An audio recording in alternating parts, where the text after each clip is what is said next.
Your doctor just told you you're pre-diabetic, or you have a family history and you don't want to be next. Today, I'm sharing a step-by-step plan that's helped my clients reverse their pre-diabetes and prevent it from happening in the first place.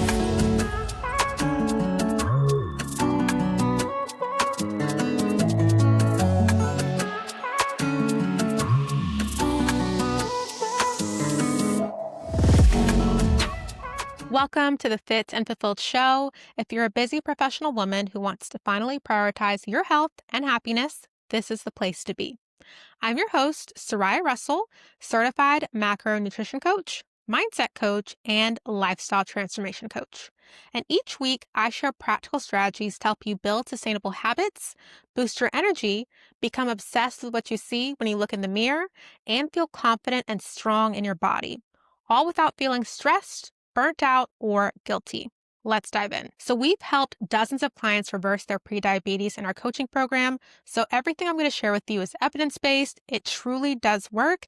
And I'm excited to bring these strategies to you to prevent your prediabetes from turning into type 2 diabetes. So we first want to understand the ranges of prediabetes, normal blood sugar, and type 2 diabetes. So A1C under 5.7% indicates normal blood sugar levels.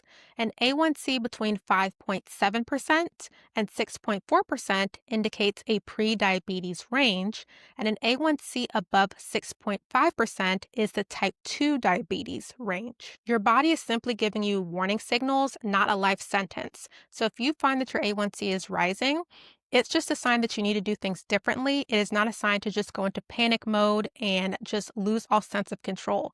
Because with the right lifestyle changes, you can lower these numbers and get out of the pre-diabetic range. Studies show a 58% decrease in risk of diabetes simply from making lifestyle changes.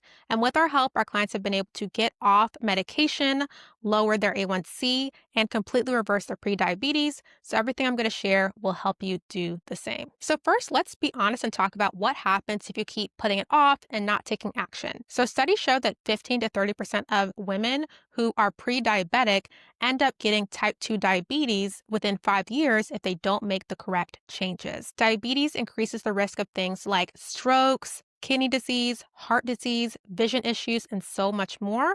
So you definitely want to take preventative actions. Type 2 diabetes also requires medication, consistent blood sugar monitoring, and it really can disrupt your day-to-day life because you have to be hyper fixated on every single thing you eat and every single place you go. You have to be wary about what's on the menu. Your quality of life could end up declining, and financially, it can cost quite a bit to get medicated for type 2 diabetes and keep up with consistent doctor's visits. But the good news is many of these things are preventable if you start taking action now. So the first thing you want to do is regulate your blood sugar levels through consistent eating patterns. Blood sugar is the amount of glucose, aka sugar, circulating through your bloodstream that your body uses for energy. When your blood sugar is elevated, your pancreas has to work overtime to create insulin, which creates a level of insulin resistance. So how can we balance our blood sugar levels? The first thing is called the plate rule. This is where half your plate is veggies and or fruits, a fourth of it is lean proteins, and a fourth of it is whole grain carbs. For example, this could be a chicken pasta dish. You use whole grain pasta for the pasta. Chicken is the lean meat or the lean protein, and then you add in maybe some spinach mixed in with the pasta or a side of broccoli or asparagus. Timing also matters, so eating every 3 to 4 hours will prevent those blood sugar spikes followed by crashes. And you also want to include protein with every single meal. Protein helps stabilize blood sugar levels and helps with glucose absorption. So you want to eat between 20, 30, or more grams of protein per meal at every single meal. This can be things like chicken, Greek yogurt, tofu, tempeh, fish, turkey, shrimp, whatever your protein of choice is. You also want to aim to include enough fiber. About 25 to 30 grams of fiber per day is ideal.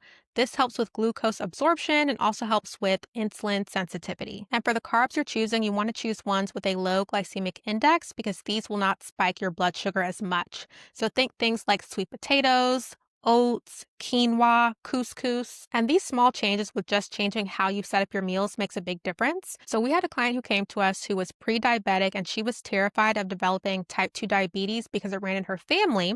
And she kept trying these low carb diets because she thought that carbs were the reason that she developed pre-diabetes.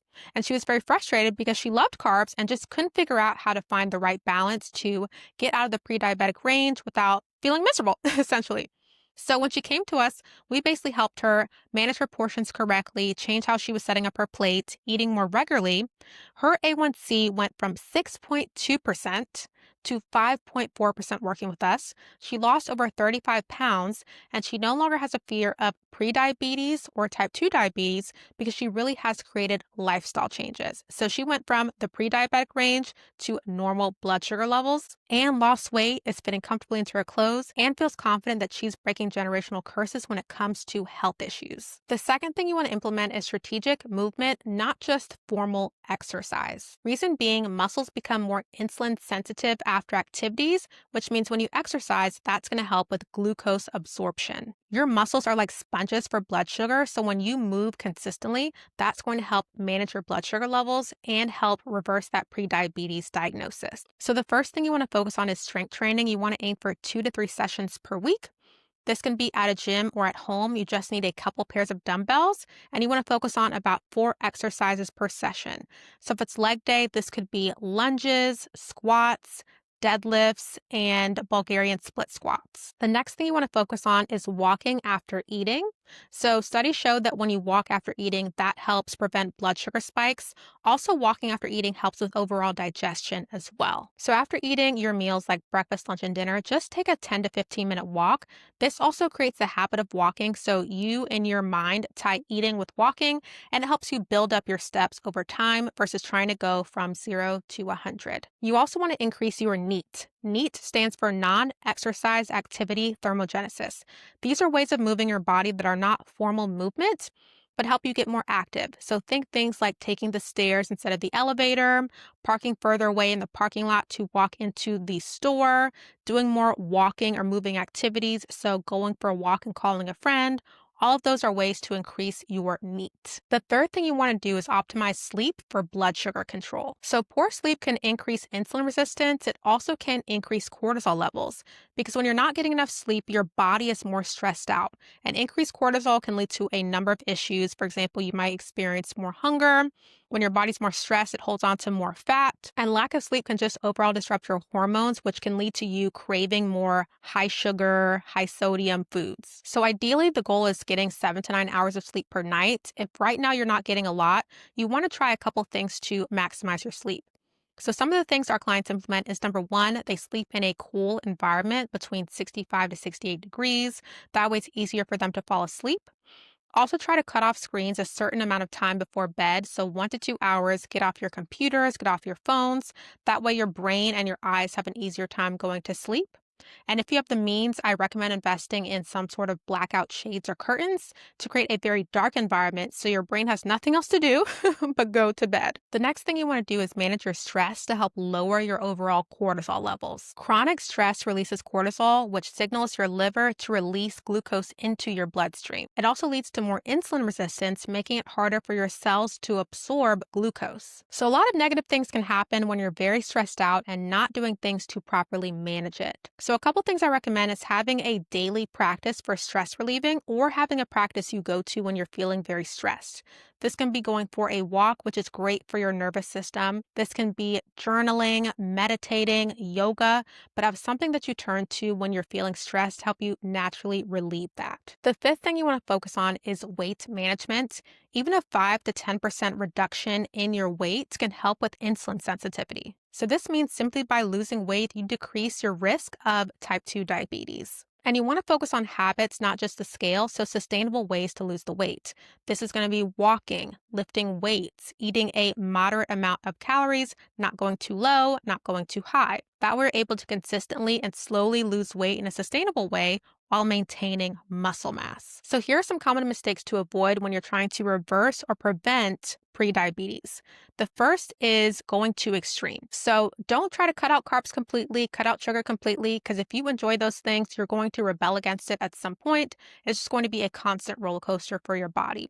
So instead, focus on the plate rule, which is going to be that you have the carbs, but in moderation. It's a fourth of your plate versus it being half or your entire plate. The second mistake to avoid is only focusing on nutrition. When you miss stress and sleep, you're not realizing that those two can create the cravings for certain foods. So when you optimize those, nutrition becomes a lot easier. The third mistake to avoid is not getting professional help. When you have specific diagnoses like prediabetes, the generic advice you find online is not really built specifically for you. And so with professional help, you have a more personalized roadmap and personalized approach that takes your goals into account. It's not just about losing weight, but it's also about reversing your prediabetes and staying out of that range for good. Mistake number 4 is thinking that normal blood sugar levels means you can stop. So, for example, if you get out of the prediabetes range, you're like, okay, I'm good, gonna go back to my normal habits. What's going to happen is you'll be out of the range and you'll go right back into the prediabetes range. And you're constantly going to be living in fear of, am I going to develop type 2 diabetes? So you have to understand that you need to make lifestyle changes so you can stay out of that range once and for all. Moral of the story is if you're looking to prevent prediabetes or reverse it altogether, the power is in your hands. Simply by changing your habits with nutrition, fitness, stress, and sleep, you can reverse your diagnosis and stop living in fear of medication or developing type 2 diabetes. So thank you so much for tuning into the Fit and Fulfilled show today.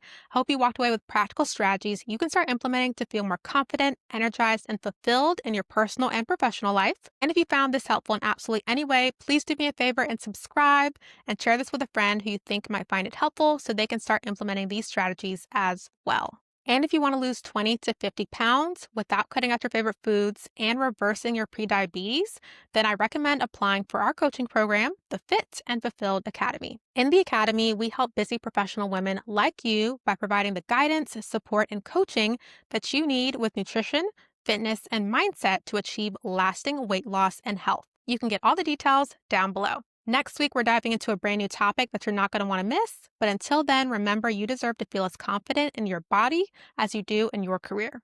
Take care.